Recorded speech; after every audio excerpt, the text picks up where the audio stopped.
जहन्नम ने 70,000 मरतबा रोकर, ये गरीब नवाज के मलफूजात में है, जहन्नम ने 70,000 मरतबा रोकर पूछा, अल्लाह ये वैल नामी वादी के अंदर जो अजाब है, पूरी जहन्नम में सबसे सख्त तर अजाब है, ये अजाब किसके लिए है?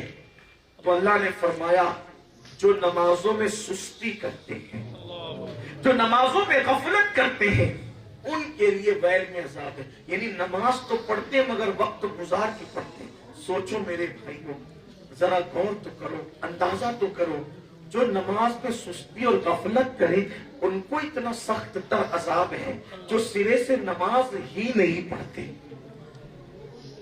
जो मस्जिद में जाते ही नहीं, माज़अल्लाह जिनका मस्जिद से कोई ताल्लुक ही नहीं रह गया, उनका अंजाम क्या होगा?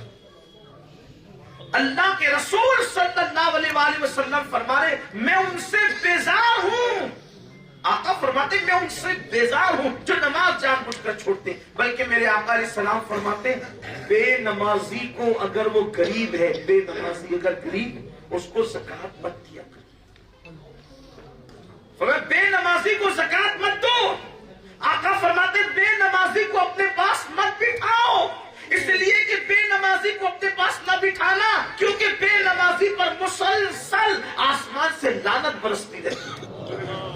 अल्लाह के रसूल सल्लल्लाहु अलैहि वसल्लम ने हजरत अबू हुरैरा रज़ी अल्लाह ताला से फरमाया, ए अबू हुरैरा, जो जमात छोड़ने का आदी हो जाए और जो जुमा की नमाज न पढ़े, उसकी सोहबत में कभी मत बैठना, क्योंकि उसने तो इस्लाम का पट्टा अपने गले से उतार करके अपनी पीठ के पीछे फेंक दिया है। सिर्फ जो जमात छोड़ने का आदी हो जाए, उसके लिए अल्लाह के रसूल ये फरमा रहे हैं, जो नमाज न पढ़े उनका अंजाम क्या होगा? खुदा के लिए एक दिन मौत है ना, मरना है, अल्लाह को मुंह दिखाना है, अल्लाह की बारगाह में हाजिर होना है।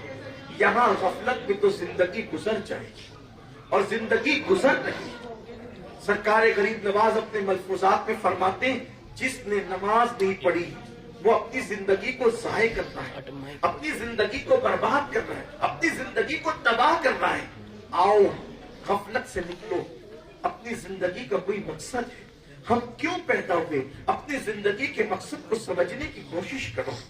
अल्लाह अकबर। मुस्तफा जान रहमत सल्लल्लाहु अलैहि वसल्लम ने अपने सहाबा को नमाज के हवाले से कितना हसास कर दिया था, कितना हसास कि वो सफर में रहते थे तो भी उनकी नमाज नहीं छूटती थी, वो जंग में भी रहते थे तो भी उनकी नमाजें नहीं छूटती थी, हत्ता कि वो बीमार रहते थे तो भी उनकी नमाजें नहीं छूटती थी। और अगर अल्लाह अकबर किसी सहाबी की जमात अगर छूट जाती तो वो ऐसे रोते थे जैसे किसी बेटे की मैयत पर बाप रोता है, बेटे की मैयत में बाप रोता, ऐसे रोते थे। हजरत सैयदना बायजीद बुस्तामी रज़ी अल्लाह ताला, एक मर्तबा हजरत बायजीद बुस्तामी की नमाज फजर छूट गई, नींद ऐसी आ गई कि फजर की नमाज छूट गई, इतना रोए कि रोते रोते आपकी दाढ़ी तर हो गई। फिर आखिर निदा आई, बायजीद इतना क्यों रोता है, तू एक नमाज छूटने पर इतना रोया कि जा आज हमने तुझे 1000 नमाजों का अजर अता फरमा दिया। ये एहसास था, एहसास नमाज को वो कितना कीमती समझते थे, नमाज को कितना अहम समझते थे। अल्लाह अकबर कि बेटे की मौत पर उनको उतना सदमा नहीं होता था, बेटे की मौत पर उनको इतना गम नहीं होता था जितना नमाज के छूट जाने पे गम होता था। और आज तो नमाज छूट रही, कान पे जू तक नहीं बैठती, कान पे जू तक नहीं रही। हुजूर गरीब नवाज रज़ी अल्लाह ताला अपने मलफूजात में फरमाते हैं कि अगर कभी कुत्ता निजासत से, गंदगी से भरा हुआ आ रहा और बेनमाजी दूसरी तरफ से आ रहा और तुम रास्ते से जा रहे हो, या तो तुम्हें कुत्ते की तरफ हटना पड़े जो गंदगी में भरा है, या तो तुम्हें बेनमाजी की तरफ हटना पड़े। हटना किधर चाहिए, दाएं बाएं में किधर हटना चाहिए? और फरमाते हैं, हालांकि इन मलफूजात को लोगों ने हुजूर गौसे पाक की तरफ भी मंसूब किया है। सरकार गरीब नवाज रज़ी अल्लाह ताला फरमाते हैं, एक तरफ बेनमाजी आए और एक तरफ गंदगी और गलाजत में भरा हुआ कुत्ता, دائیں بائیں ہٹنا ہو تو ہٹے کدھر؟ فرماتے ہیں کتے کی طرف ہٹ جاؤ، اگر ہٹنا پڑے تو کتے کی طرف ہٹ جاؤ، بے نمازی کی طرف نہیں ہٹنا۔ کیوں؟ اس لیے کہ کتے کی نجاست لگے گی تو وہ چلو بھر پانی سے دھلی جا سکتی ہے، کتے کی نجاست پانی سے دھلی جا سکتی ہے، لیکن بے نمازی کی نحوست لگے گی تو اسے دنیا کا کوئی پانی نہیں دھل سکتا۔ حضرت کعب احبار رضی اللہ تعالیٰ عنہ فرماتے ہیں کہ ہم نے آسمانی جو سابقہ آسمانی کتب ہے اس کے اندر پڑھا کہ اللہ تبارک و تعالیٰ فرماتا ہے کہ بے نمازی پہ میں لعنت کرتا ہوں۔ اور لعنت کا مطلب کیا ہے؟ لعنت کا مطلب یہ ہے کہ جس پر اللہ لعنت کرے وہ ہمیشہ کے لیے اللہ کی رحمت سے دور ہو جائے۔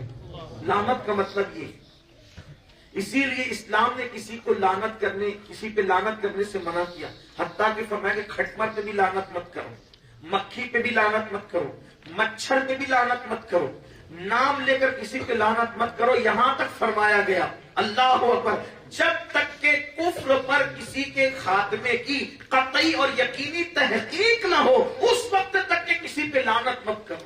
لعنت کا معاملہ اتنا محتاط ہے، اس لیے کہ لعنت کا مطلب یہ ہے کہ وہ اللہ کی رحمت سے دور ہو جائے۔ مجھے بتاؤ انسان پہ لعنت کرے تو وہ رحمت سے دور ہو جاتا ہے، اللہ کسی پہ لعنت کرے اور اللہ کس پہ لعنت کرتا ہے؟ میرے آقا فرماتے ہیں کہ اللہ بے نمازی پہ لعنت کرتا ہے۔ کعب احبار نے کہا سابقہ آسمانی کتب میں ہے کہ اللہ بے نمازی پہ لعنت کرتا ہے اور اللہ بے نمازی کے پڑوسی پر بھی لعنت کرتا ہے۔ اگر اس کا پڑوسی اس کے نماز چھوڑنے کے عمل سے راضی ہے تو اللہ اس کے پڑوسی پہ بھی لعنت کرتا ہے، اور اللہ کا اعلان ہے کہ میں بے نمازی کی نسلوں پر قیامت تک لعنت کرتا اگر مجھے اپنی رحمت کا خیال نہ ہوتا۔